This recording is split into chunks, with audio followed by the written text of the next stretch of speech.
যিগৰাকী আমাৰ সকলোৰে সৰ্বনিয়ন্ত্ৰক সৰ্বশক্তিমান পুৰুষ, আমি আদিতেই সেই আদি পুৰুষ পৰম ব্ৰহ্ম শ্ৰী গোবিন্দৰ চৰণত এটি শ্লোকেৰে সৈতে প্ৰণিপাত জনাইছোঁ। তেৰাই যাতে আজি এই কৌপটীয়া বৰনামঘৰত সমবেত হোৱা সকলো ভক্তৰ প্ৰতি কৃপাশীষ বৰ্ষণ কৰে। জয় প্ৰভা প্ৰভৱতু জগদন্ন কোটি কোটি সশেষ বসুধারি বিভূতি ভিন্নম তদ্ব্রহ্মম নিষ্কালম অনন্তম অশেষভূতম গোবিন্দমাদি পুরুষম তম ভজামি গোবিন্দমাদি পুরুষম তম ভজামি। ধেমাজি জিলাৰ অন্তৰ্ভুক্ত গোগামুখৰ দাঁতিকাষৰীয়া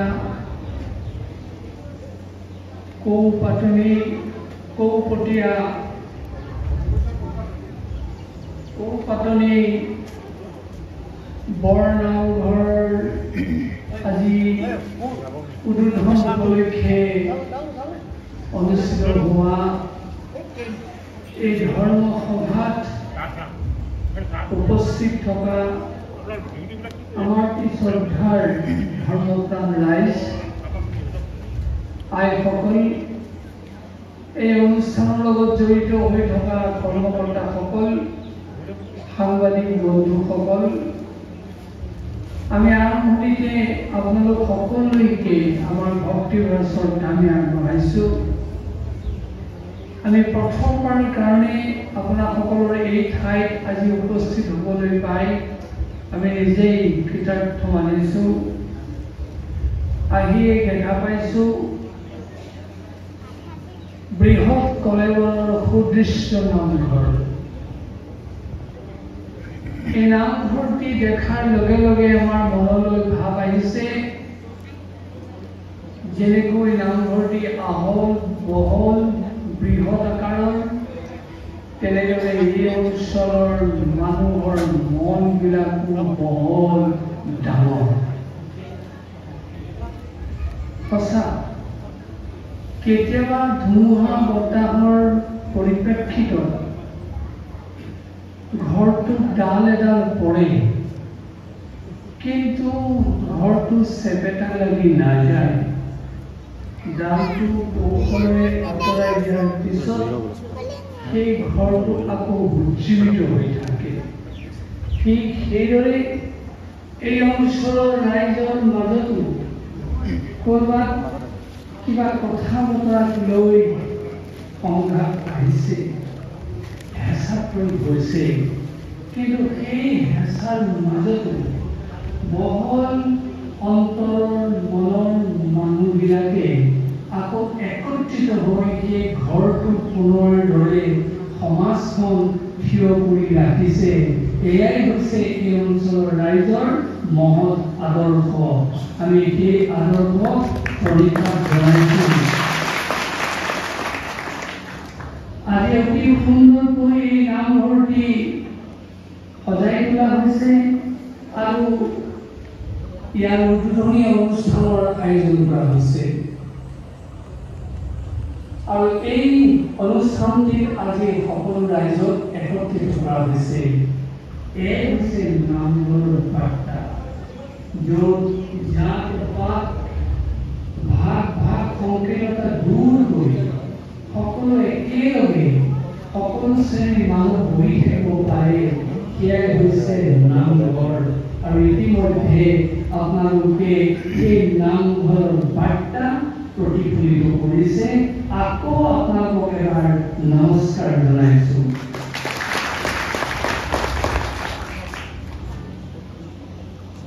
মহাপুৰুষ শ্ৰীমন্ত শংকৰদেৱে আমাক যি নামঘৰ দি থৈ গ'ল, দৰাচলতে এই নামঘৰ আমাৰ সমাজ জীৱনৰ নৈতিক আধ্যাত্মিক সামাজিক সাংস্কৃতিক জীৱনৰ মহাপুৰুষ।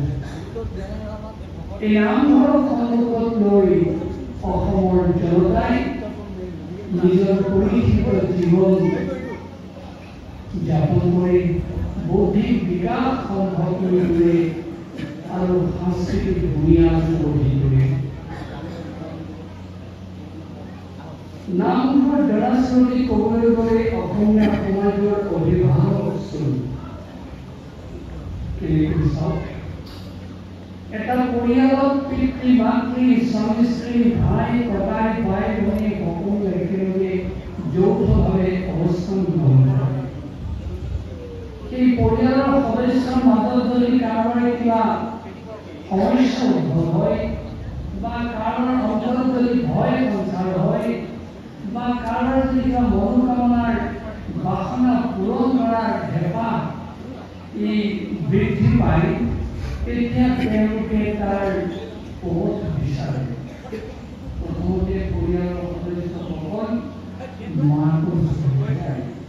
যিহেতু মাকৰ আলাসৰ সন্তান সেই কন্যা বা পুত্ৰ কথাখিনি শুনাৰ পিছত মাকে কয়, তোমাৰ সকলো কথা শুনিলো, কিন্তু সিদ্ধান্ত মই দিব নোৱাৰো। সিদ্ধান্ত দিব পাৰিব পিতৃয়ে, সেইটোৱে পিতৃৰ ওচৰলৈ যায়।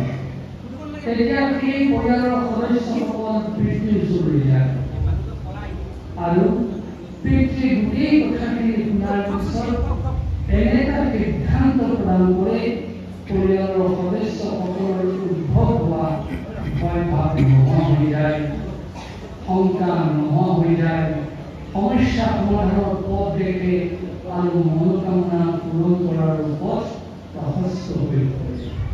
ঠিক সেইদৰে অসমৰ জনতাৰ মনত যেতিয়াই ভয় ভাৱ হৃদয়ৰ মাজত সঞ্চিত হয়, যেতিয়াই সমস্যাৰ মানুহ সন্মুখীন হয়, যেতিয়াই কিবা মনোবাঞ্ছা পূৰণৰ কাৰণে উদ্বেলিত হৈ পৰে, তেতিয়াই অসমৰ জনতাই নামঘৰলৈ ঢকলিয়াই আহে আৰু ধূপ দীপ নৈবেদ্য দি নেদেখাজনৰ চৰণত এই গোটেই কথাখিনি আবেদন কৰি তেওঁক জনায়, মোৰ ভয় ভাৱ নাইকিয়া কৰা, মোৰ সমস্যা দূৰ কৰা, মোৰ মনোবাঞ্ছা পূৰণ কৰি দিয়া।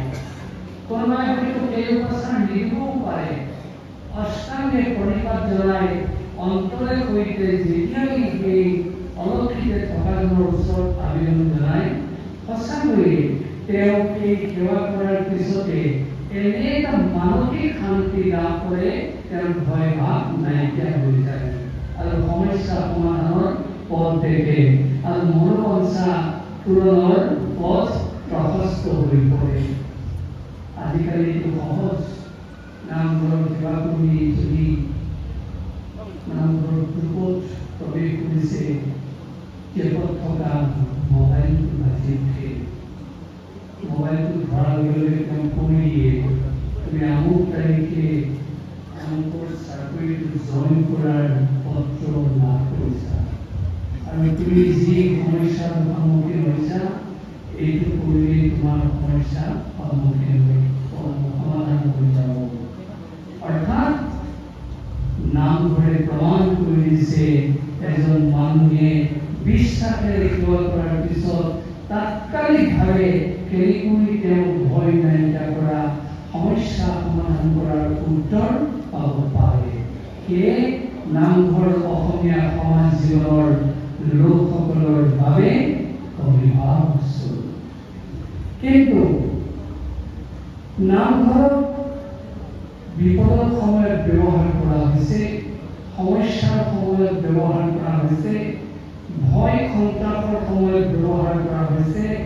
যেতিয়াই তেওঁ বিপদমুক্ত হয়, যেতিয়াই তেওঁ সম্পদৰ অধিকাৰী হয়, তেতিয়া যদি তেওঁ নামঘৰক পিঠি দিয়ে, তেতিয়াহ'লে নামঘৰে এই অভিভাৱকৰ ভূমিকা গ্ৰহণ কৰিব নোৱাৰে।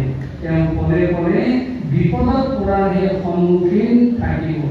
সেয়ে যিজনে অকপটভাৱে খাওঁতে বওঁতে উঠোতে বহোতে সম্পদে বিপদে নামঘৰত সেই অভিভাৱকৰ মৰ্যাদা যথোচিতভাৱে প্ৰদান কৰে। তেওঁ সঁচাকৈয়ে অভিভাৱকৰ মৰ্যাদা প্ৰদান কৰাৰ বিনিময়ত জীৱনটো সুৰক্ষিত কৰি ৰাখিব পাৰিব। সেইকাৰণে নামঘৰ আমাৰ সমাজ জীৱনৰ অভিভাৱক। কিন্তু আমি সকলোৱে জানো কি শব্দক লৈ আমি নামঘৰ ব্যৱহাৰ কৰিছোঁ। আমি সকলোৱে উত্তৰ কম নাম শব্দ ব্যৱহাৰ কৰি আমি নামঘৰ বুলি পৰিচয় দিছোঁ। কিন্তু এই নাম কি? পৃথিৱীত এনে বস্তু সৃষ্টি হোৱা নাই য'ত নাম নাই। ফুলৰ নাম আছে, ফলৰ নাম আছে, গছৰ নাম আছে, মানুহৰ নাম আছে, প্ৰাণীৰ নাম আছে, সকলোৰে চাৱৰ জংগম পুৰুষী নাম আছে। কিন্তু আমি সেই নামঘৰত নলওঁ। আমি কাৰ নাম লওঁ?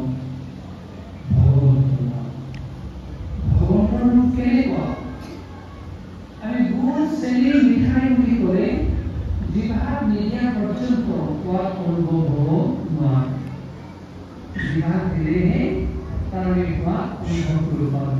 তাৰমানে গুড় চেনি মিঠাই এয়াও পৰিচয় জ্ঞাপক এটা শব্দ, সাংকেতিক চিহ্ন মাত্ৰ। কিন্তু ভগৱন্তৰ নাম এনেকুৱা, এবাৰ ৰাম কৃষ্ণ গোপাল গোবিন্দ নাৰায়ণ বুলি কোৱাৰ লগে জিভাখনটো সোৱাদেৰে ভৰি পৰিবই, তনু মন ৰোমাঞ্চিত কৰি পৰিব। এয়াই হৈছে ভগৱত নাম। আৰু সেই নাম লৈ আমাৰ জীৱন আমি কৃতজ্ঞ কৰোঁ। সেই স্থানখনকে কোৱা হৈছে নামঘৰ। কোৱা হৈছে নাদেৰ বিনা জ্ঞানম নাদেৰ বিনা শিৱম নাদৰ পৰম জ্যোতি নাদৰ স্বয়ং হয়। নাম অৰ্থাৎ শব্দ ব্ৰহ্মই নাম। নাম শব্দ ব্ৰহ্মৰ ব্যতিৰেকে জ্ঞান উদয় হ'ব নোৱাৰে। নাম শব্দ ব্ৰহ্মৰ ব্যতিৰেকে শিৱ অৰ্থ মংগল সূচিত হ'ব নোৱাৰে। এই নাম শব্দ ব্ৰহ্ম কি? নাম কি? নাদৰূপম পৰম জ্যোতি। এই নাম শব্দ ব্ৰহ্মই পৰম জ্যোতি। নাদৰূপী স্বয়ং হৰি। এই নাম শব্দ ব্ৰহ্মই স্বয়ং হৰি। সেয়ে নাম নামীৰ মাজত পাৰ্থক্য বিচাৰি পোৱা নাযায়। য'তে হৰি থাকে তাতেই নাম থাকে। নাম হৰিৰ অবিচ্ছেদ্য অংগ। আৰু সেই কথাকে আমাৰ মহাপুৰুষ শ্ৰীমন্ত শংকৰদেৱে এইদৰে কৈ থৈ গৈছে, আপোনাৰ নামৰ সংগ নচালন্ত হৰি, যে নাম এ হৰি জ্ঞানন কৰি। আপোনাৰ নামৰ সংগ নচালন্ত হৰি, নিজৰ সংগ নাম হৰিয়ে ত্যাগ নকৰে। যে নাম এ হৰি জ্ঞানন। য'তে হৰি থাকে তাতেই নাম থাকে। যদি নাম থাকে তাতেই হৰি থাকে। এয়া নিশ্চিত। আৰু সেই কথাকে নাম থকাৰ নিৰ্দিষ্ট ঠিকনাৰ কথা ক'বলৈ গৈ মহাপুৰুষ মাধৱদেৱে ঘোষাত এইদৰে সেই কথা স্পষ্ট কৰি কৈছে, মাধৱৰ নাম বৎসকাৰী ভৈদ ভক্তি কান্ত লয়া জান্ত বেদৰ ঈশ্বৰ হৰি ধেনু যেন তাৰ পাছে পাছে জান্ত। অৰ্থাৎ গুৰু বৈদ্যজনী আগে আগে যায়, গাইজনী পিছে পিছে যোৱাটো নিশ্চিত। অৱশ্যম্ভাৱী গাইজনী তাৰ পিছে পিছে যাবই। তেনেকৈ ভগৱন্তৰ নামৰ ধ্বনি য'তেই ভকতসকলে উৎসাহিত হয় তাতেই বোলে বেদৰ ধেনু স্বৰূপ ঈশ্বৰ গৈ অৱস্থান গ্ৰহণ কৰে। আৰু সেই নাম নামি যে অভেদ সেই কথা প্ৰমাণ কৰি দিছে। এই নামঘৰত ভকতসকলে যেতিয়া নাম লয় তাতেই ঈশ্বৰে অৱস্থান গ্ৰহণ কৰি থাকে। কিন্তু আপোনালোকৰ মনত প্ৰশ্ন হ'ব, নাম আমি শুনিছোঁ, নাম আমি লৈছোঁ, নাম নামি যদি একেই হয়, নাম থকা ঠাইতে যদি হৰি থাকে, আমি হৰি ভৰি দেখা নাই কিয়? সঁচা আমি সৰ্বশক্তি পোনপটীয়াভাৱে ভৰি দেখা পাব নোৱাৰোঁ। যেতিয়া আমাৰ দিব্য জ্ঞান হ'ব তেতিয়াহে আমি ভৰি দেখা পাম। এই দিব্য জ্ঞান হ'বৰ কাৰণে আমাৰ কি যোগ্যতা লাগিব? আমি ভগৱানৰ সৈতে একাত্ম হ'ব লাগিব। তেওঁৰ মাজত পাৰ্থক্য থাকিব নালাগিব। যেনেকৈ গোপীসকলে খাওঁতে কওঁতে উঠোতে বহোতে অনবৰতে কৃষ্ণ নাম লৈ আছে, কৃষ্ণ চিন্তাত ব্যস্ত হৈ আছে, যাৰ কাৰণে গোপীসকলে কৃষ্ণক সাক্ষাৎ লাভ কৰিছিল। ঠিক সেইদৰে আমিও কৃষ্ণক না কৰি তেতিয়া আমাৰ দিব্য জ্ঞান লৈ হ'ব, এই একাত্ম চিন্তাত নিযুক্ত হ'ম, তেতিয়া কোনো কাৰোকে আমাক বাধা দিব নোৱাৰে। কিন্তু আপোনালোকৰ মনত আকৌ প্ৰশ্ন হ'ব, আমি নিষ্ঠাৰে নাম গাইছোঁ, কিয় কৃষ্ণ দেখা পোৱা নাই? কাৰণ অন্তৰায় আছে। আপোনালোকে খন্তে সময়ৰ কাৰণে নিষ্ঠাৰে নাম গালে সঁচা ভকত কঢ়িয়াই, কিন্তু ইয়াৰ পৰা উঠি যোৱাৰ লগে লগে আপোনালোকে মায়াত আবদ্ধ হৈ এই কৃষ্ণক পাহৰিব। কাৰণ গোপীসকলে ঘৰৰ কাম কৰোঁতেও কৃষ্ণ, অকলশৰে থাকোঁতেও কৃষ্ণ, কৃষ্ণ বিচাৰোঁতেও কৃষ্ণ, কেৱল তাতেই তন্ময় হৈ আছিল, যাৰ কাৰণে তেওঁলোকৰ কাৰণে এইটো সহজ সুলভ হৈছিল। কিন্তু আমি একাত্ম হ'ব পৰা নাই। খন্তেকীয়া সময়ৰ কাৰণে সকাম ভাঙিবৰ কাৰণে নাম গালোঁ, তাৰপিছতে পুত্ৰ পৰিবাৰ ধন জন চিন্তাত আমি আবদ্ধ হৈ কৃষ্ণক পাহৰি গ'লোঁ। যাৰ কাৰণে কৃষ্ণ সাক্ষাতে দৰ্শন হোৱাৰ ক্ষেত্ৰত এইটো মূল অন্তৰায় সৃষ্টি হৈছে।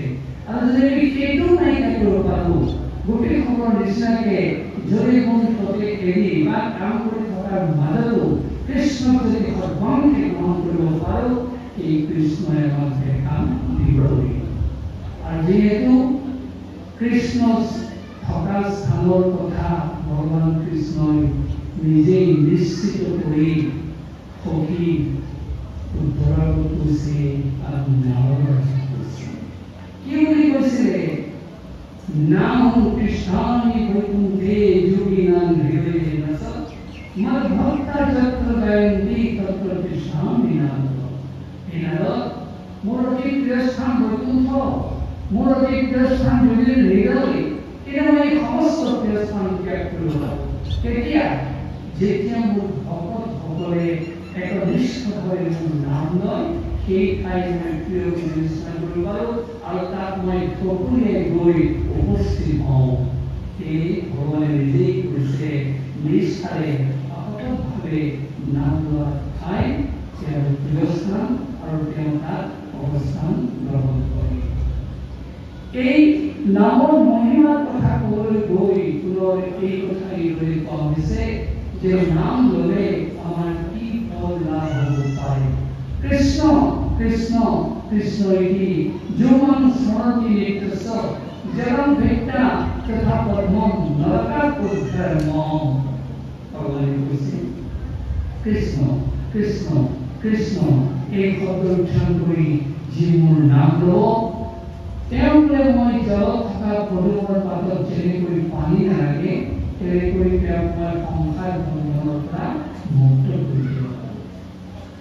তেওঁ সংসাৰী জীৱ হ'ব পাৰে, কিন্তু কৰ্ম বন্ধনত তেওঁ পান খাব নালাগে, তেওঁৰ পানী নালাগে, কৰ্মৰ দুৱাৰখনো মই বন্ধ কৰি দিব পাৰোঁ। গতিকে এই হৈছে কৃষ্ণ নাম লোৱাৰ তাৎপৰ্য। ঠিক সেইদৰে কোৱা হৈছে ৰাম ৰামেতি ৰামেতি ৰামেতি ৰাম নাম বলৰামে সহস্ৰ নাম তৎতুল্য ৰাম নাম বৰামে। ভগৱানে কৈছে মোৰ ৰাম ৰাম ৰাম এই শব্দ উচ্চাৰণ কৰি যি মোৰ নাম ল'ব, তেওঁ সহস্ৰ নাম লোৱাৰ ফল লাভ কৰিব। তাৰপিছত পুনৰ কোৱা হৈছে পুণ্যাৰণ্যে নৃসিংহয়ে ক নাম সিংহ বিৰাজতে ন নাদতে কয়ন্তে মহাকৰ্মস্য কুঞ্জৰাঃ। হাবিত থকা সিংহৰ শব্দ শুনি যেনেকৈ হাতী পলায়ন কৰে, তেনেকৈ এই মানুহৰ জনবসতি ক্ষেত্ৰখনক পুণ্যাৰণ্য বুলি কোৱা হৈছে।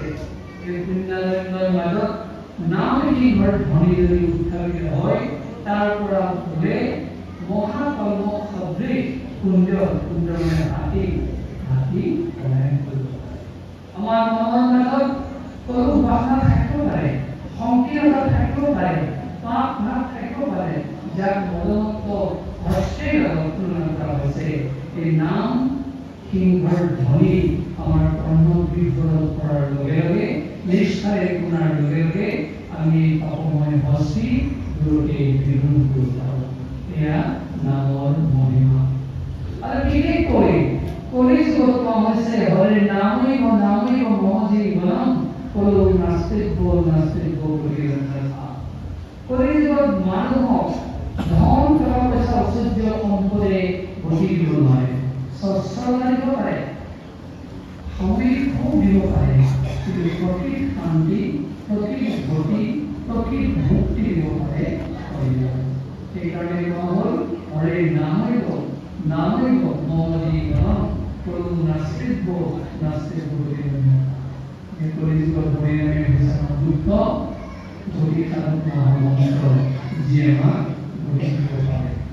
এই নামৰ ধ্বনি যি উত্থাপিত কৰে বা এই নামৰ ধ্বনি শুনাৰ ক্ষেত্ৰত যি সহযোগ কৰে তেওঁলোকৰ কেনে অৱস্থা হ'ব পাৰে চাওক।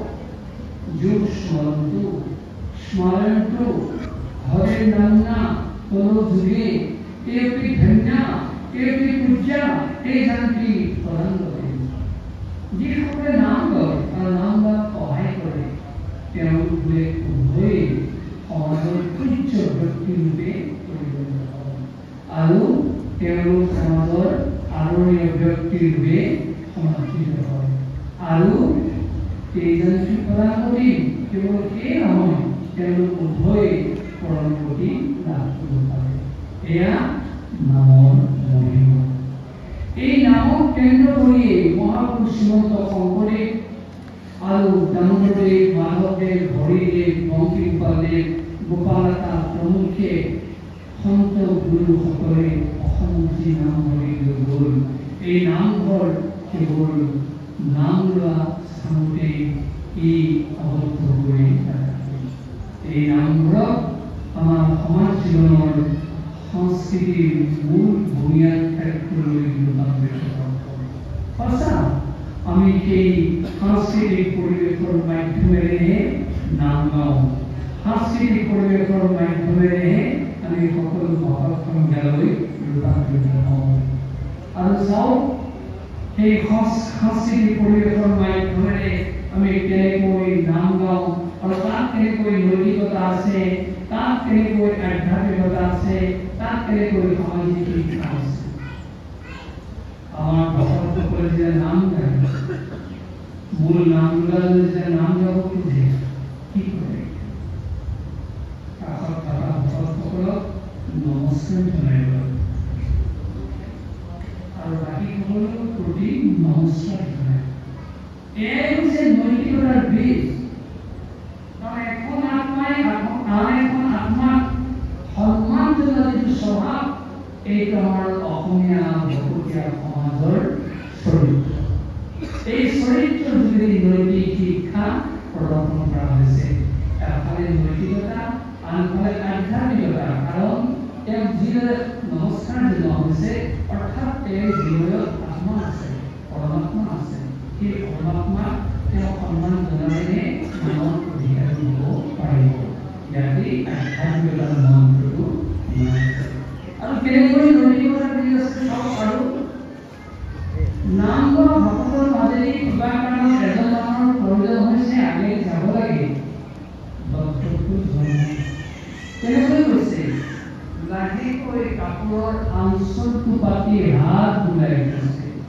এয়াই হৈছে নৈতিকতাৰ শিক্ষা। তেওঁ দৌৰাতে যাব পাৰিলেহেঁতেন, কিন্তু তাকে উপৰি বিনয়ী ভাৱে তেওঁ মহাভকত বহি আছে, পৰমাত্মা দেখি ভকতসকল বহি আছে। সেইকাৰণে তেওঁ তেখেতসকলৰ আগেদি দৌৰাই যাব নাপায়, আঁচলটো লৈ লাহেকৈ হাত বুলাই গুচি গৈছে। এনেদৰে যি বিনয়ৰ শিক্ষা নামঘৰত কেন্দ্ৰ কৰি দিয়া হৈছে, পৃথিৱীত ক'তো এই নাম লোৱা স্থানক লৈ যিদৰে বিনয়ী ভাৱ সঞ্চাৰ কৰিব পাৰে এনে আদৰ্শ হিচাপে যোৱা নাযায়। কেৱল অসমৰ নাম ঘৰে এনে বিনয়ী জীৱনৰ পৰিচয় দিব পাৰে, আধ্যাত্মিক জীৱনৰ পৰিচয় দিব পাৰে। আৰু এই নামঘৰক কেন্দ্ৰ কৰি আমি যি নাম গাইছোঁ, আগতে কৈছোঁ সাংস্কৃতিক পৰিৱেশত আমি নাম গাইছোঁ, আসনখন প্ৰতিষ্ঠা কৰি লৈছোঁ সাংস্কৃতিক পৰিৱেশত, আমি ধূপ দীপ লগাইছোঁ সাংস্কৃতিক পৰিৱেশত। এই সংস্কৃতি হৈছে কলাৰ আধাৰ। কলাক কেন্দ্ৰ কৰিহে সংস্কৃতিয়ে পৰিত্যক্ত সংজ্ঞা লাভ কৰিব পাৰে। আৰু সেই সংস্কৃতিৰ মাজেৰে আমি নাম গাওঁ, সেই সংস্কৃতিৰ মাজেৰে কলা সম্পৃক্ত হৈ আমি ভগৱন্তক উপাসনা কৰোঁ, ধূপ দীপ লগাওঁ। ইংৰাজী বাক্য নামঘৰত যাব নালাগে, লোক সামৰিব পৰা নাই সেইকাৰণে উদাহৰণটো দিছোঁ, আপোনালোকৰ পৰা নলৰিব। Artist Saturn is very and his movement makes the mind also subtle.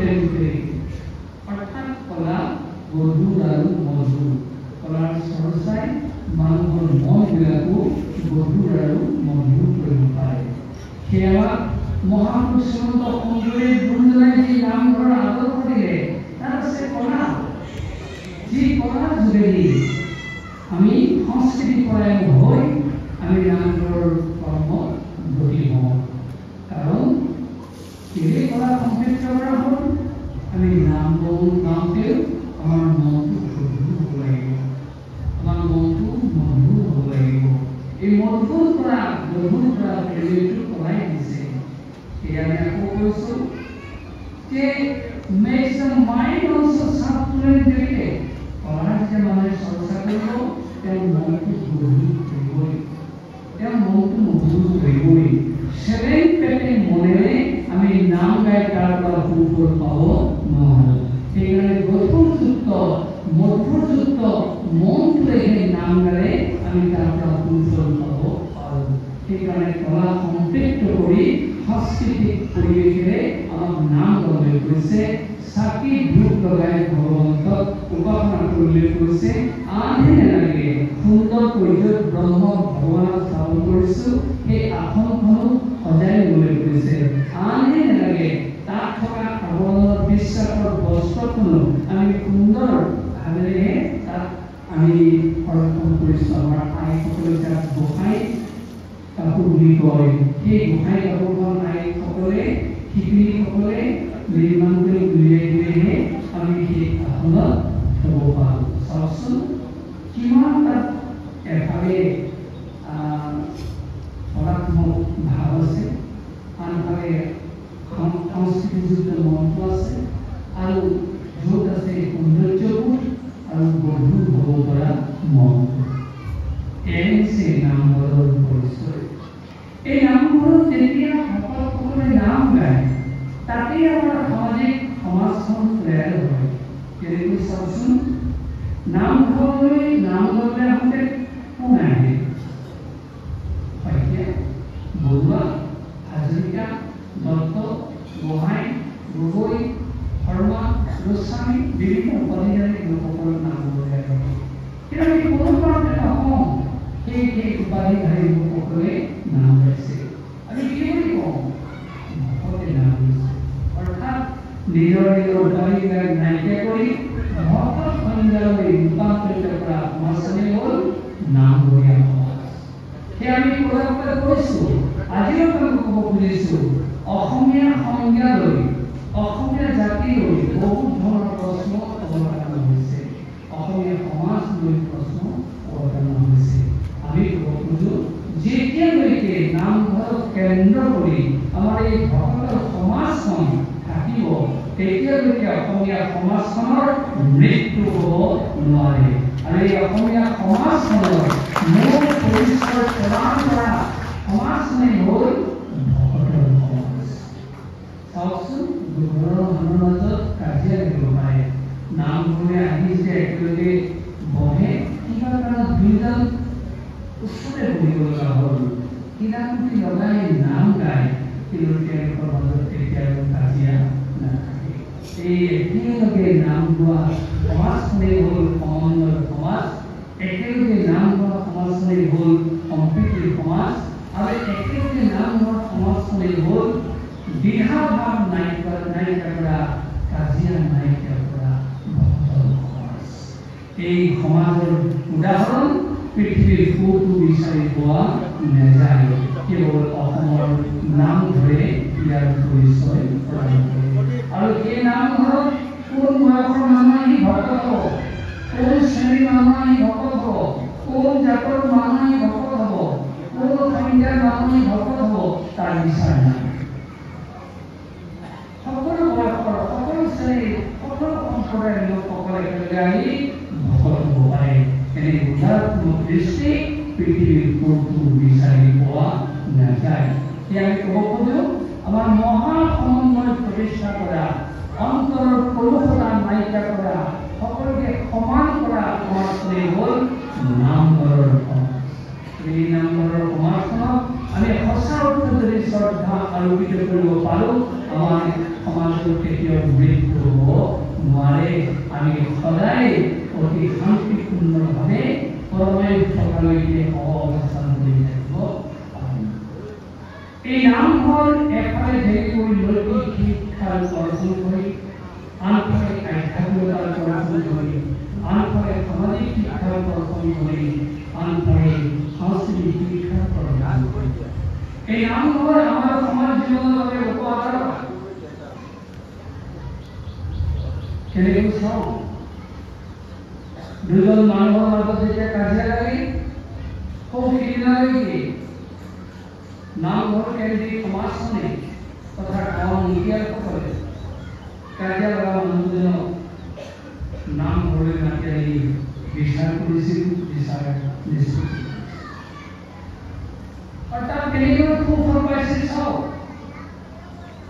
দুজন মানুহৰ যেতিয়া কাজিয়া লাগে, নামঘৰলৈ যেতিয়া মুখীয়ালসকলে মাতি আনি বিচাৰ আৰম্ভ কৰে। যাৰ গাত দুখ পায় তেওঁ কয়, তুমি একো কৰিব নালাগে, ৰাইজৰ চব লৈ প্ৰায়খনৰ যোৱাবাৰ জুই লৈ এই অনুপাতে মানুহজনে কামটো কৰে, কাজিয়া ৰাখে, বিচাৰ ৰাখে, আৰু লগে লগে মানুহজন এনেদৰে অনুষ্ঠিত হ'ব পাৰে, তেওঁৰ ভৱিষ্যতে তেনেকুৱা কাজিয়াৰ সূত্ৰপাত থকা কাম কেতিয়াও নকৰে। কিন্তু আপোনাক প্ৰমাণ কৰি চাব পাৰে, তেনে ব্যক্তিয়ে যদি জেলত ভৰাই থোৱা হ'ল, 10 বছৰ জেল খালে, বহুত জৰিমনা ভৰিলে, তাৰপিছত তেওঁ অনুতপ্ত নহয়। চাবচোন, 10 বছৰ পিছত যেতিয়া মানুহজন ওলাই আহে, তেতিয়া তেওঁ কি কয় জানে? যাৰ কাৰণে মই জেলত সোমালো, তাক একেটা দিলেহে মই শান্তি পাওঁ। অৰ্থাৎ 10 বছৰ জেল খটাৰ পিছতো, ইমান জৰিমনা ভৰাৰ পিছতো তেওঁ অনুতপ্ত নহ'ল। কিন্তু আমাৰ নামঘৰত সাধাৰণ গুৱাহাটী কৰি ৰাইজৰ ওচৰত আঁঠুৰ লোৱাৰ লগে লগে তেওঁ চিৰ জীৱনৰ কাৰণে অনুতপ্ত হ'ব পাৰে। ইয়াতকৈ আৰু অন্তৰ শোভন কৰা, অন্তৰ অনুশোচনাৰে দগ্ধ কৰা ধৰ্ম আনন্দ পৃথিৱীৰ ক'ত আছে? কেৱল অসমৰ নামঘৰে সেই স্থান পৰিপূৰণ কৰি আছে। আজি আপোনালোকে ভাবিব, কোৰ্ট কাছাৰী চেণ্টাৰলৈ যাবই লাগিব, ডাঙৰ ঘটনা কিবা হৈছে কোৰ্ট কাছাৰীলৈ যাওক, বা সৰু ঘটনা হৈছে যদি যাওক, কিন্তু নামঘৰৰ ধৰ্ম আদালতখন ইয়াত নকৰিব। আপোনালোকে যদি এই নামঘৰৰ মজিয়াত থকা ধৰ্ম আদালতখন খামোচ মাৰি ধৰে, আপোনালোকে জীৱনলৈ অনুপস্থিত হ'ব পাৰিব, পৰম শান্তি উঠাব পাৰিব, পৰম তৃপ্তি লাভ কৰিব পাৰিব। কিন্তু এই ধৰ্ম আদালতখনক ত্যাগ কৰি কেৱল কোৰ্ট কাছাৰীৰে আপোনালোকে আশ্ৰয় ল'ব, জীৱনত শান্তি নাপাব, জীৱনত কেতিয়াও অনুপস্থিত নহ'ব, জীৱনত কেতিয়াও আপোনালোকে পৰিশীলিত জীৱন লাভ কৰিব নোৱাৰিব। সেইকাৰণে এই ধৰ্ম আদালতৰ ব্যৱস্থাক আমি সন্মান জনাবই লাগিব। আপোনালোকে জানে, নামঘৰত ক'ৰবাত যদি কিবা ত্ৰুটি থাকি যায়, অভিভাৱকৰ মৰ্যাদা প্ৰদান কৰা ৰাইজে সত্ৰলৈ যায়, সত্ৰৰ পৰা মত আনে, সত্ৰ সত্ৰৰ কি শ্ৰোতা দিয়ে ৰাইজৰ বিচাৰ্য বিষয় নহয়। ৰাইজে ভাবি লয় আমাৰ অভিভাৱক স্বৰূপ সত্ৰই আমাৰ এটা মত দিছে, তাক আমি বিনা নিধাই মানি ল'ব লাগে। আৰু তেতিয়া সকলোৱে মানি লয় আৰু লগে লগে যিকোনো প্ৰেম থাকে সেইকণো নোহোৱা হৈ যায়। সেয়ে অসমৰ সমাজ সম্প্ৰীতি ৰক্ষা কৰাৰ ক্ষেত্ৰত, সমাজৰ বান্ধোন ৰক্ষা কৰাৰ ক্ষেত্ৰত নামঘৰ নিম্ন আদালত, সত্ৰ উচ্চ আদালত, এই আদালতীয় মৰ্যাদাৰে যেতিয়ালৈকে আপোনালোকে শ্ৰদ্ধা প্ৰদৰ্শন কৰি থাকিব, সুৰক্ষিত হৈ থাকিব। আজি কিন্তু দেখা গৈছে সত্ৰৰ ব্যৱস্থাও কোনোবাই কেতিয়াবা অৱমাননা কৰে, ৰাইজৰ মুখীয়াসকলক কেতিয়াবা অৱমাননা কৰে। এয়া আটাইতকৈ আমাৰ দুৰ্ভাগ্যৰ বিষয়। যি সত্ৰক ধৰি সন্মান নকৰে, নামঘৰ ধৰি সন্মান নকৰে, ধৰ্ম আদালতক ধৰি মৰ্যাদা প্ৰদান নকৰে, তেওঁলোকে যিমানেই আধুনিকতাৰ ধাম কুমিয়াত ডাঙৰ দীঘল নহওক, তেওঁলোক কেতিয়াও সুৰক্ষিত হ'ব নোৱাৰে। কেৱল তেওঁলোকক সুৰক্ষা, স্থায়ী সুৰক্ষা প্ৰদান কৰিব পাৰিব ধৰ্ম আদালতেহে, নামঘৰেহে। সেয়ে আমাৰ বিনীত অনুৰোধ, আধুনিক পৰিৱেশৰ মাজত আমি ডাঙৰ দীঘল হ'মেই, আধুনিকতা আমাক লাগিবই, কিন্তু তাৰ মাজত পৌৰাণিক পৰম্পৰা, ঐতিহ্য, শ্ৰদ্ধা ত্যাগ নকৰিব।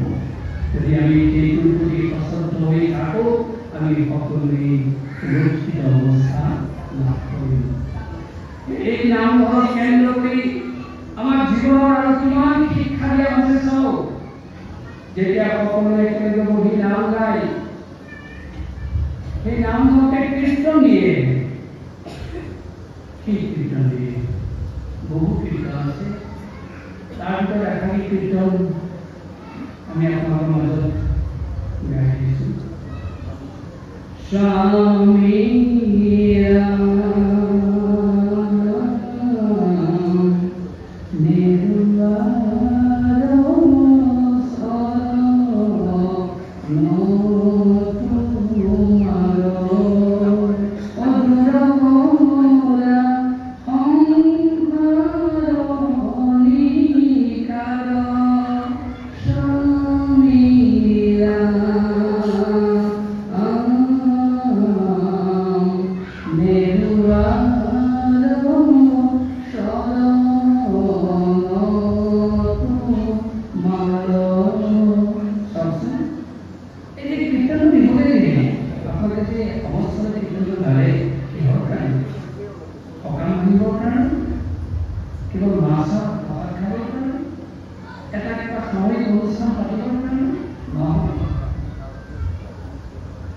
এই কীর্তন বুঝলি ভগবন্ত পদ স্বামী বলি বর্ণনা করেছে। তার পরবর্তী কথা আমার সমাজ জীবনের স্বামী স্ত্রী ভগবন্ত আছে। প্রকৃতির কথা আমি সকলেই প্রকৃতি সুন্দর জানি না, এজন্যই তো একজন ভগবান আর এক স্বামী বলি ভাই বলেছে, এক আমার পরম স্বামী। আমি সকল জীবাত্মা যদি সেই স্বামীর আশ্রয় লওঁ, তেওঁলোকক ৰক্ষা কৰিবই। আৰু সেইকাৰণে কীৰ্তনটোৰ যোগেদি চাউলিয়ে আমাক সেইদৰে গাই তেওঁক প্ৰাৰ্থনা কৰিবলৈ কৈছে, স্বামীৰাম নেৰুৱাটো স্মৰণ তোমাৰ। মই যিমানেই আধুনিকতাৰ পৰিৱেশত নাথাকোঁ, মই যিমানেই স্বচ্ছতা গ্ৰহণ নকৰোঁ, তুমি মোৰ প্ৰতি স্বামী, মই তোমাৰ চৰণ ত্যাগ নকৰোঁ। যাতে মোৰ এই বাসনা লুপ্ত নহয়, তাৰ কাৰণে তুমি কৃপা দৃষ্টি দিবা। আৰু স্বামীৰাম চৰণ তোমাৰ স্বামীৰাম মানে হে স্বামী তোমাৰ চৰণ মই ত্যাগ নকৰোঁ, এইটো সংকল্প লওঁ, কিন্তু তাৎপৰ্য আছে। স্বামীৰাম নেৰুৱাটো চৰণ তোমাৰ চৰণ মই ত্যাগ নকৰোঁ। কিয়? দূৰৰ পৰা সংসাৰ নিকাৰ, যিহেতু মই সংসাৰলৈ আহিছোঁ, সংসাৰ নিকাৰে মোক স্পৰ্শ কৰিব। এই নিকাৰ কোনবিলাক? আধ্যাত্মিক নিকাৰ, আদিভৌতিক নিকাৰ, আদিভৌতিক নিকাৰ, অৰ্থাৎ শৰীৰ আৰু মনৰ পৰা মই যি উত্তাপ পাওঁ, কষ্ট পাওঁ, তাক আধ্যাত্মিক নিকাৰ বুলি কোৱা হৈছে। যিটো দৈৱ দুৰ্বিপাকত মই কষ্ট পাওঁ, তাক আদিভৌতিক নিকাৰ বুলি কোৱা হৈছে। আৰু যিবিলাক প্ৰাণীৰ পৰা মই বুলি কোৱা হৈছে। এই নিকাৰ, এই তাপ, এই কষ্ট নাইকিয়া কৰাৰ শক্তি কেৱল তোমাৰ হাতত। সেয়ে মই তোমাৰ চৰত ত্যাগ নকৰাৰ সংকল্প লৈছোঁ, প্ৰতিশ্ৰুতিবদ্ধ হৈছোঁ, প্ৰতিজ্ঞাবদ্ধ হৈছোঁ, তুমি মোৰ সংসাৰৰ নিকাৰ দূৰ কৰি দিয়া। ভাবচোন কিমান সুন্দৰ আবেদন, যাৰ যোগেদি আমাৰ নিকাৰ কষ্ট আমি নাইকিয়া কৰিব পাৰোঁ। সেয়ে এনে কীৰ্তন বিলাক কেৱল নামঘৰত এটা সপ্তম ভাঙিবৰ কাৰণে দিয়া হোৱা নাই। তাৰ যোগেদি আমাৰ মনৰ আবেদন তেওঁৰ চৰণত প্ৰকাশ কৰিবলৈ কৈছে, আৰু তাৰ যোগেদি আমি সুৰক্ষিত জীৱনৰ পৰিকল্পনা আমাৰ কৰিবলৈ কৈছে। আমি তাৰ যোগেদিহে শান্তি অনুভৱ কৰিব পাৰোঁ। সেই নামঘৰে আমাক যেনেকৈ এইদৰে দিয়ে, এই নামঘৰে আমাক দিয়ে বিজ্ঞানসন্মত। আজিকালি নৱপ্ৰজন্মই ভাবে আমি ক্লাবত যেনেকৈ লগ পাব পাৰোঁ, অডিটৰিয়ামত গৈ যেনেকৈ লগ পাব পাৰোঁ, মিউজিয়ামত গৈ যেনেকৈ লগ পাব পাৰোঁ, নামঘৰত নাপাওঁ। সেইকাৰণে তেওঁলোকে নামঘৰত কেতিয়াবা অনীহা প্ৰদৰ্শন কৰা দেখা যায়। এইটো ভুল সিদ্ধান্ত। তেওঁলোকে ভাবি লয় যে আমি যিবোৰ লগ পাওঁ সেইবোৰ নামঘৰত নাই। কিন্তু নামঘৰত কেন্দ্ৰ কৰি সকলো সৃষ্টি কৰা হৈছিল। মহাপুৰুষজনাই নামঘৰত যেনেকৈ প্ৰেয়াৰ হল, প্ৰাৰ্থনা গৃহলৈ ৰূপান্তৰিত কৰিছিল, তেনেকৈ ইয়াক মিউজিয়াম সংগ্ৰহালয়লৈ ৰূপান্তৰিত কৰিছিল। তেনেকৈ ইয়াক আৰ্কাইভ চেণ্টাৰ, পুথি সংৰক্ষণ কেন্দ্ৰলৈ ৰূপান্তৰিত কৰিছিল। তেনেকৈ ইয়াক অডিটৰিয়াম, ৰংগমঞ্চলৈ ৰূপান্তৰিত কৰিছিল।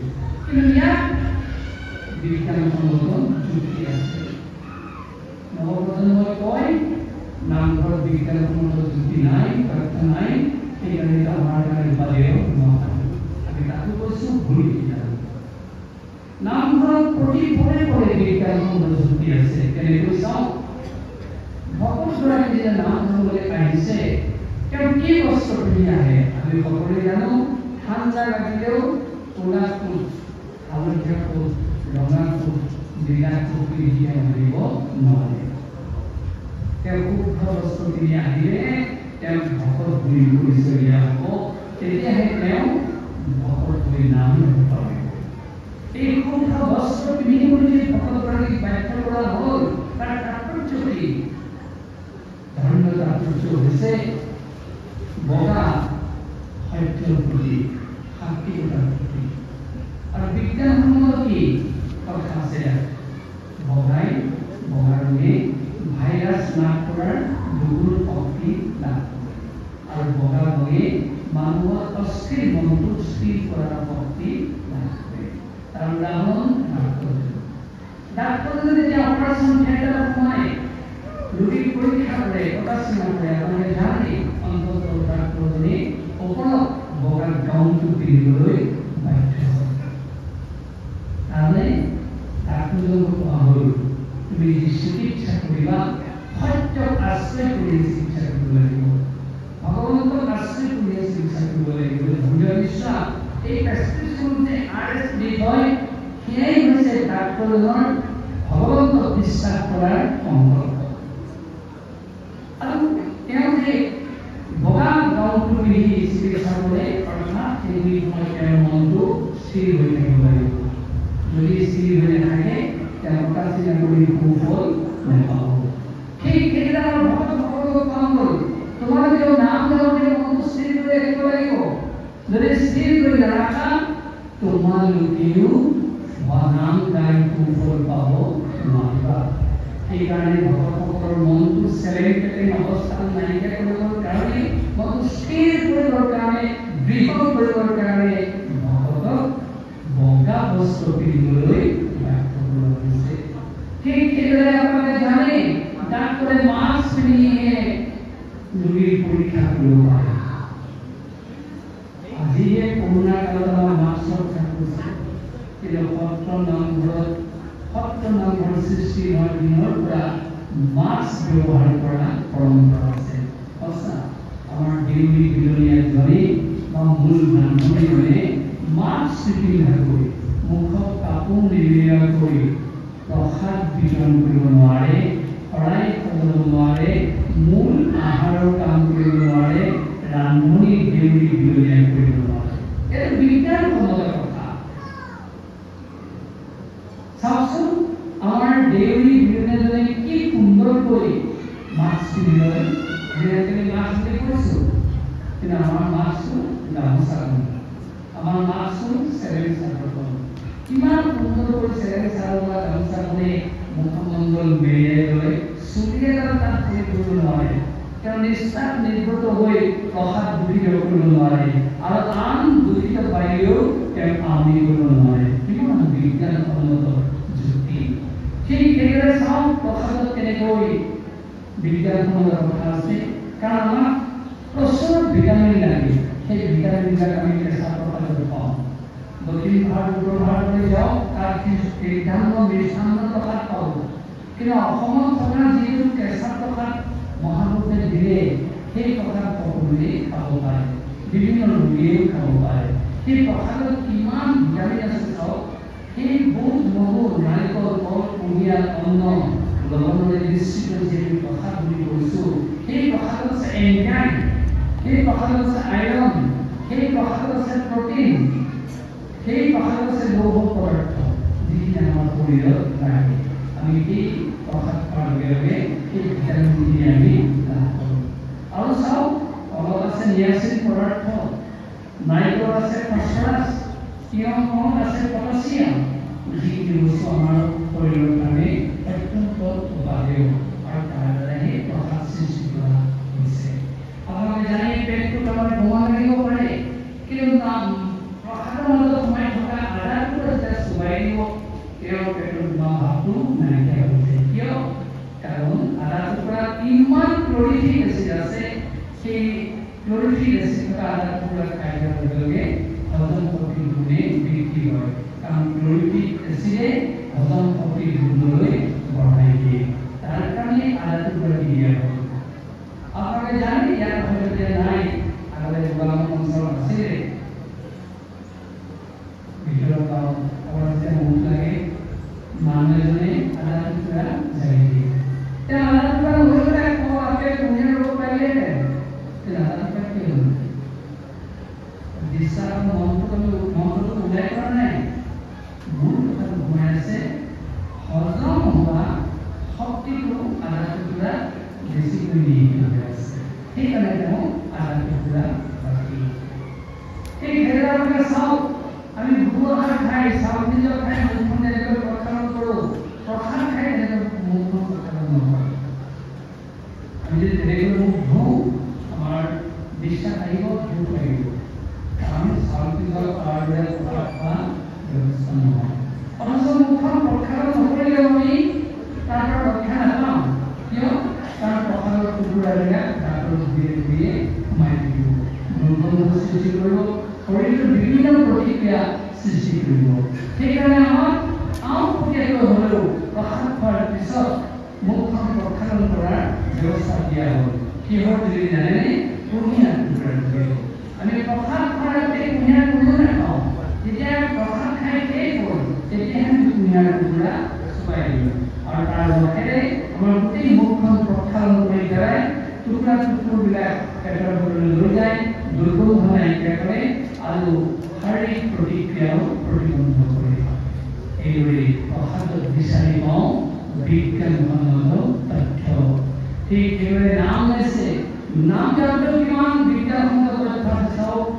ৰবি শংকৰ, ৰামদেৱ আদি ঋষিমুনিসকলে আদি কৈছে বিভিন্ন আঙুলি পিঠি থাকিলে বিভিন্ন ৰোগ নিৰাময় কৰিব পাৰি, নিয়ন্ত্ৰণ কৰিব পাৰি। কিন্তু আমাৰ মহাপুৰুষজনে কৈছে তোমালোকে নাম লওঁতে তোমালোকে নাম নাগাবা, জোৰেৰে হাত চাপৰি বজাই নাম লোৱা, তাৰ ফলত শৰীৰটো মৰণাসক্ত হ'ব, অতিৰিক্ত নিমখবিলাক উলিয়াই দিব। যি প্ৰতিকাৰখিনি কৰাৰ যোগেদি শৰীৰটোক শ্ৰম শক্তিলৈ ৰূপান্তৰিত কৰা হৈছে, তাৰ যোগেদি বিভিন্ন অসুখ নিয়ন্ত্ৰণ কৰা হৈছে, এই জোৰেৰে হাত চাপৰি বজাই এই একেটা কামকে কৰা হৈছে। দুই ঠিক আছে কি কৰি থাকিব নেলাগে জোৰে হাত চৰি যাবি নাম গাম শৰীৰটো আমাৰ ৰক্ষা সহায় কৰিবই অতিক্ৰম উলিয়াই দিবই শৰীৰটো ভ্ৰমা শব্দ কৰিবই এতিয়া সম্পূৰ্ণ বিজ্ঞান তথ্য আমি অলপ বহি নাম গাওঁ ইয়াত আছে বিজ্ঞান তথ্য কাৰণ সূৰ্য চন্দ্ৰ আমাৰ পাকস্থলীটো যেতিয়া অতিমন্ত হ'ব লাগিব থিয় হৈ লম্বমান হৈ থাকে তাক দূৰ শক্তিৰ বৃদ্ধি কৰিব নোৱাৰে আমি এনেকৈ বহি যেতিয়া নাম গাম প্ৰসাদ নাম আমাৰ এই যন্ত্ৰটো এই গুণলৈ বৃদ্ধি কৰিব সেইকাৰণে বহি নাম গাবলৈ কোৱা হৈছে তাকো কিহৰ আসনত দাহিকা শক্তি গুণলৈ বৃদ্ধি পায় বা চাওচোন তাৰ শক্তি জ্বলে কিন্তু বাকী লৌহ পদাৰ্থ শক্তি জ্বলিবলৈ নজ্বলে সেইকাৰণে আমাৰ ক্ৰীড়া আসনত বহি নাম গাবলৈ কৈছে য'ত দাহিকা শক্তিটো হজম শক্তিটো আমি গুণলৈ বৃদ্ধি কৰিব পাৰোঁ এইদৰে আমি যদি চাওঁ নামঘৰ আৰু সত্ৰৰ সমস্ত কৰ্ম এফালে যেনেকৈ ধৰ্মীয় বিশ্বাস সম্পন্ন আনফালে বিজ্ঞান ভিত্তিক যুক্তি থকা অনুষ্ঠান গতিকে আমি ৰেজিষ্ট্ৰি যদি আমাৰ যুৱক যুৱতীসকলক বুজাই দিব পাৰোঁ তেওঁলোকে নিশ্চয় নামঘৰত অনিয়ম প্ৰদৰ্শন কৰিব নোৱাৰিব আৰু তেওঁলোকক পৰ্যাপ্তভাৱে নামঘৰলৈ সোমাই অনাটোৱে আজি আমাৰ নৈতিক দায়িত্ব কাৰণ তেওঁলোকে যিমানেই পাশ্চাত্য সংস্কৃতি অনুকৰণ কৰিছে সিমানেই তেওঁলোক নিয়ন্ত্ৰণ বাঢ়ি গৈ আছে আৰু যিমান আমাৰ কাশ্য সংস্কৃতি আৰম্ভ কৰে নামঘৰ ভিতৰলৈ সোমাই আহি সময় বেছি কৰি দিব তেওঁলোক সুৰক্ষিত হৈ থকাৰ সম্ভাৱনা অধিক থাকিব গতিকে আমাৰ এইটো সকলোৰে দায়িত্ব আমি আমাৰ ডেকা গাভৰু তথা যুৱক যুৱতী আমি এই ভাৱেৰে উদ্বুদ্ধ কৰিবই লাগিব আমি আপোনালোকক পুনৰ জনাওঁ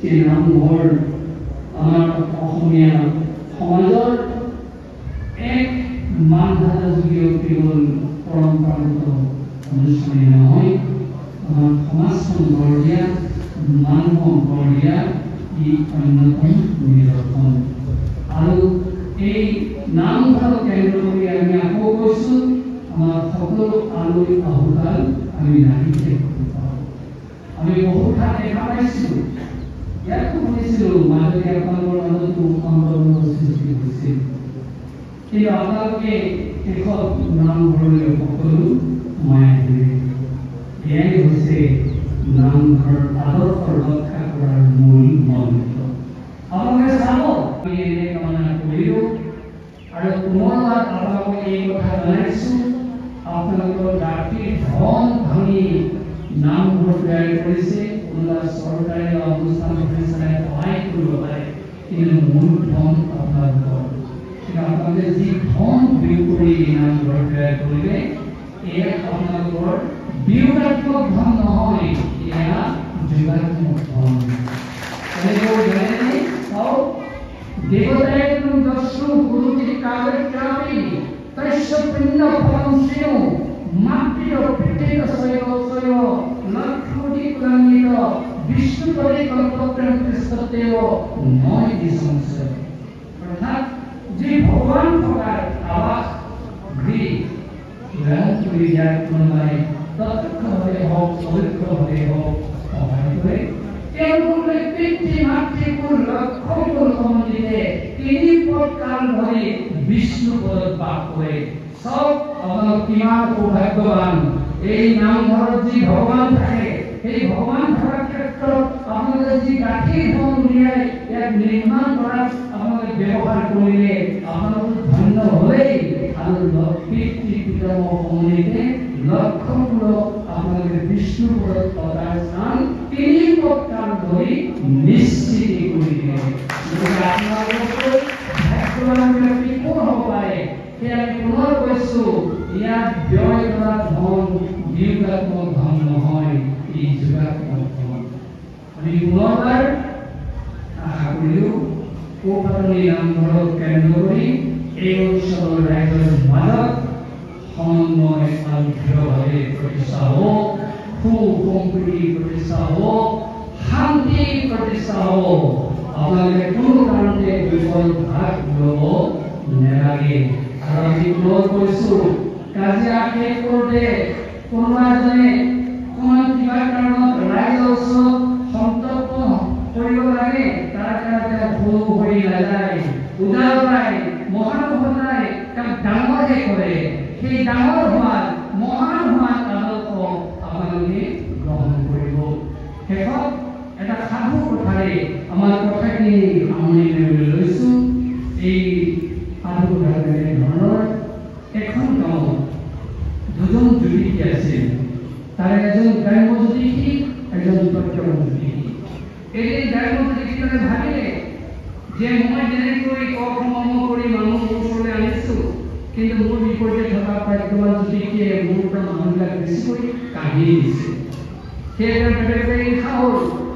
তেওঁ ভাবিলে মই যদি কেনেবাকৈ সেই প্ৰজ্ঞবান জ্যোতিষীক অপমান কৰিব পাৰোঁ, তেতিয়া মোৰ ওচৰলৈ মানুহৰ ওপৰত প্ৰীতি পাব। এনেই দুষ্ট বুদ্ধিৰ পানী এদিন গ্ৰাম্য জ্যোতিষীজন এই প্ৰাজ্ঞবান জ্যোতিষীজনৰ ঘৰলৈ যোৱাৰ মন কৰিলে। তেওঁ খোজ ল'লে। লগে চিলা এটা পিন্ধি লৈছে। তলৰ চেটটোতে কোনো নিলেখা কৰি সৰু মতা কোমলীয়া চৰাই পোৱালি তেওঁলোকৰ ভিতৰত সোমাই ল'লে। গৈ খোজৰ অন্তত সেই প্ৰাজ্ঞবান জ্যোতিষীৰ ঘৰ পাই গৈ গ্ৰাম্য জ্যোতিষী।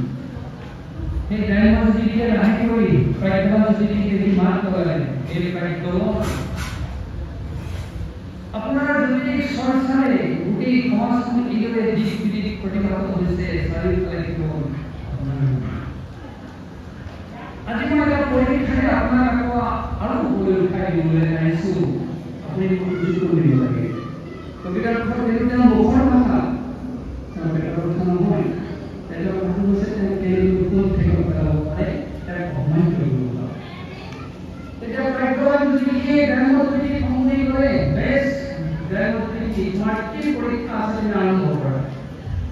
তেতিয়া গ্ৰাম্য জ্যোতিষীয়ে লাহে কৰি চোৰাৰ ক্ষেত্ৰৰ পৰা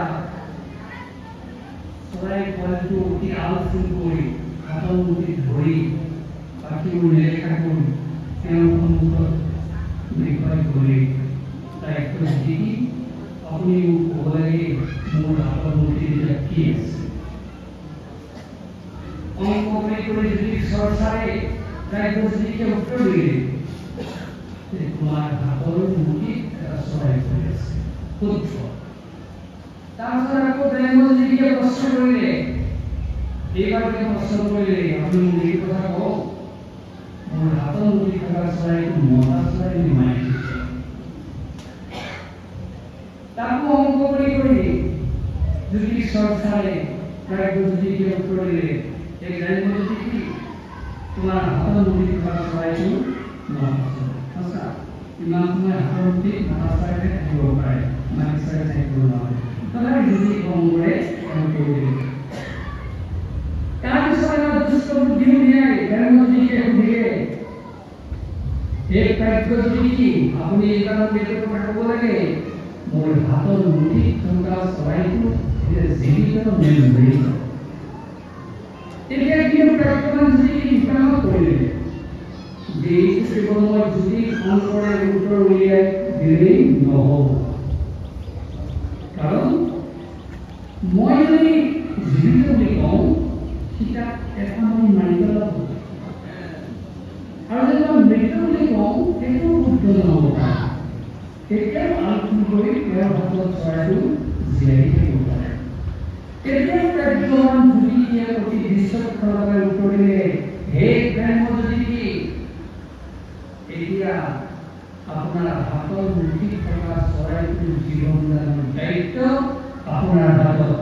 আপুনি ইচ্ছা কৰিলে তাক মৃত কৰিব পাৰে, আপুনি ইচ্ছা কৰিলে তাক জীয়াই ৰাখিব পাৰে।